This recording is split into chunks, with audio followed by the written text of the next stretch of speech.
روٹی پکانے کے، تو اس سے پہلے عام طور پر مٹی کے توے ہوتے تھے، اور اب بھی بعض دیہات میں مٹی کے توے ہوتے ہیں موٹے موٹے۔ تو کہا کہ ایک گھرانے میں ایک توا تھا مٹی کا، اس میں وہ روٹی پکاتے تھے تو روٹی درمیان کا اتنا سا حصہ کچا رہ جاتا تھا۔ انہوں نے ہزار جتن کر کے دیکھ لیے، کتنی ہی آگ نیچے جلا کے دیکھ لی، باقی روٹی پکنے کے علاوہ پڑ تک جاتی تھی، لیکن اتنا حصہ ہمیشہ کچا رہتا تھا۔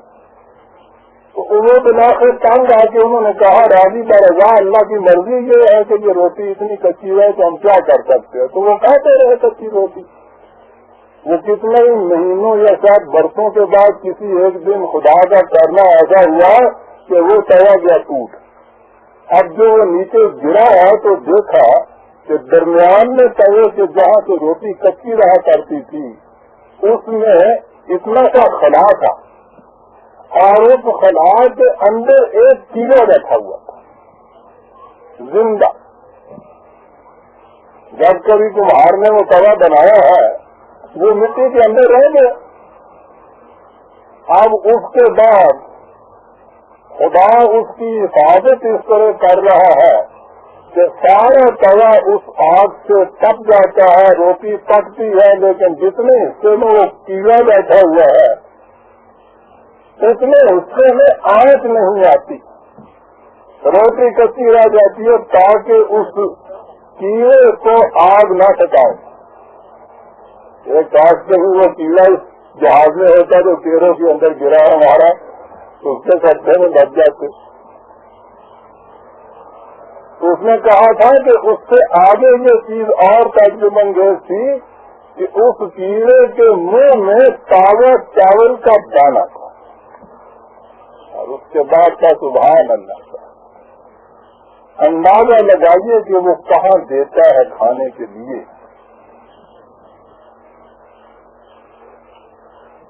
یہ سند کے ساتھ نقل کیا گیا تھا شروع اسلام میں، جس کا جی چاہے اسے دیکھ لو۔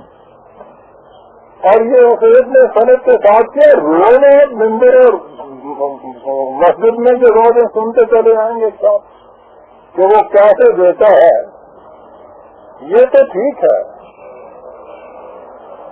تو ان کے نزدیک یہ توے کے اندر بیٹھے ہوئے کیڑے کے منہ میں تو چاول کا دانہ ضرور تھا، لیکن ہم ایک ایک چہت میں لاکھوں انسانوں کو اور ان کے بچوں کو بھوک سے تڑپ کر مرتے ہوئے تو خود دیکھتے ہیں۔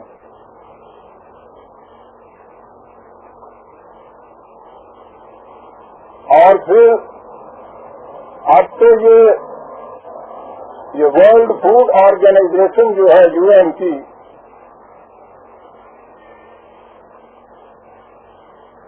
خوراک کے متعلق جو تحقیقات کرتی ہیں ادارے، ان اداروں کی رپورٹ یہ ہے کہ دنیا کی آدھی آبادی ایک وقت بھوکی سوتی ہے۔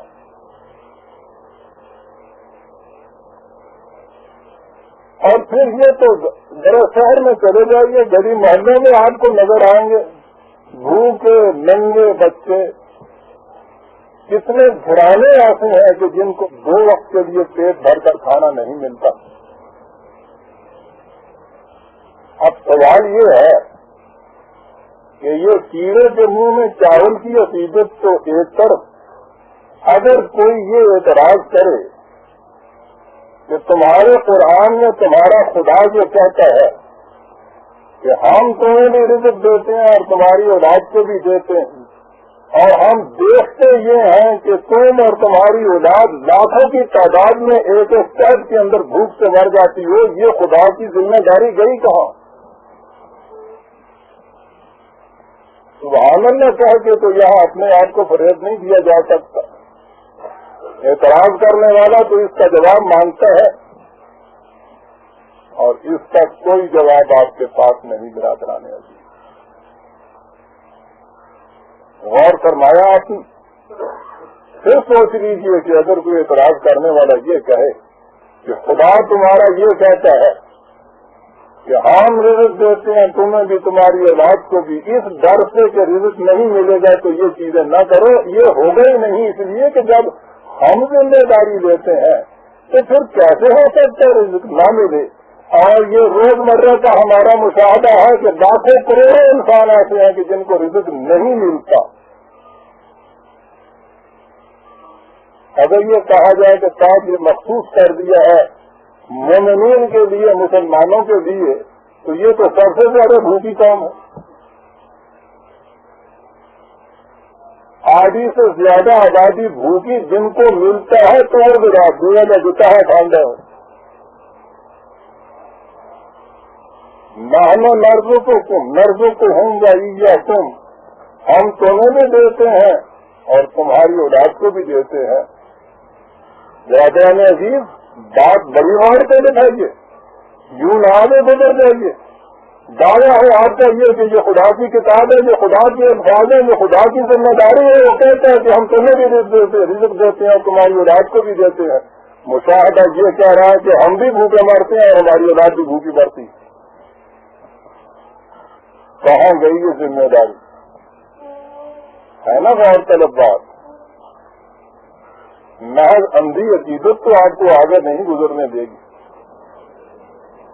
اور جیسا میں نے عرض کیا کہ یہی 4 لفظ وہ ہیں کہ اگر قرآن سے ان کو سمجھ لیا جاتا اور معاشرے میں یہ کہیں ہمارے منشور کے سر فہرست لکھا جاتا تو یہ قوم دنیا کے اندر عظیم انقلابات پیدا کرنے والی قوم بن جاتی۔ ان 4 لفظوں یہ کیا چیز ہے جو قرآن کہتا ہے کہ ہم ایسا کرتے ہیں؟ یاد رکھیے، انسانی دنیا کے اندر جب بھی خدا یہ کہتا ہے کہ ہم ایسا کرتے ہیں تو وہ بات ہمیشہ انسانوں کے ہاتھوں سے ہوتی ہے۔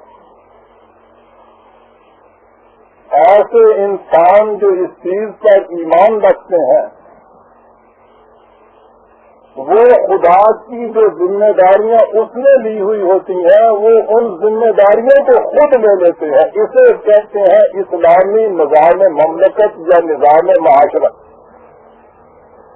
Quranic social order.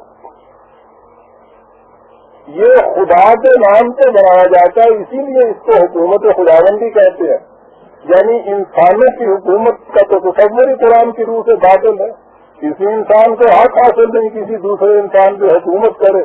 خدا کی حکومت کے معنی ہوتے ہیں کہ انسان اپنے معاشرے کو خدا کے بتائے ہوئے قوانین کے مطابق متشکل کرتا ہے۔ یہ جو جماعت یا یہ جو نظام ہے یہ ان تمام ذمہ داریوں کے اپنے اوپر لے لیتا ہے جو خدا نے ذمہ داریاں انسانوں کی دی ہوئی ہیں۔ تو یہ بات جو کہی ہے نحن نرزقہم وإیاکم، یہ وہ معاشرہ اس قسم کی ذمہ داری کا اعلان کرتا ہے افراد معاشرہ سے کہ تم مت گھبراؤ، تمہارے اور تمہاری اولاد کی ضروریات زندگی کی ذمہ داری ہمارے اوپر ہے۔ اور یہ سمجھ لیجیے کہ اگر کوئی نظام ایسا قائم ہو جائے جو افراد معاشرہ کو اس قسم کا یقین اور سیکیورٹی دے دے کہ تمہیں اپنی روٹی کا فکر بالکل نہیں کرنا چاہیے، یہ فکر ہمارے سر پر، تمہاری اور تمہاری اولاد کی پرورش، تربیت، تعلیم، مرض، مکان، کپڑا، اس کے متعلق تم قطعاً بالکل فکر نہ کرو، سوچو ہی نہیں اس کے متعلق، یہ تو ہمارے ذمہ کر دو۔ اور اس کے بعد سوچیے برادران عزیز، اگر ایک قوم کو روٹی کے فکر سے آزاد کر دیا جائے تو وہ اپنی توانائیوں میں جیسا میں نے چاہتے ہیں تو جم ہو جاتی ہے وہ قوم۔ ذرا ساری عمر غور کیجیے، ایک روٹی کا فکر اپنے لیے اور اولاد کے لیے، کوئی اور بات سوچنے نہیں دیتا ہے ہمیں۔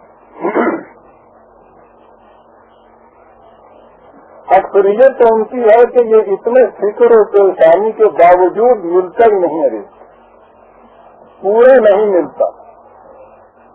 اور جنہیں ملتا ہے اس کے بعد وہ اتنے مطمئن ہوتے ہیں کہ گویا مقصد انسانیت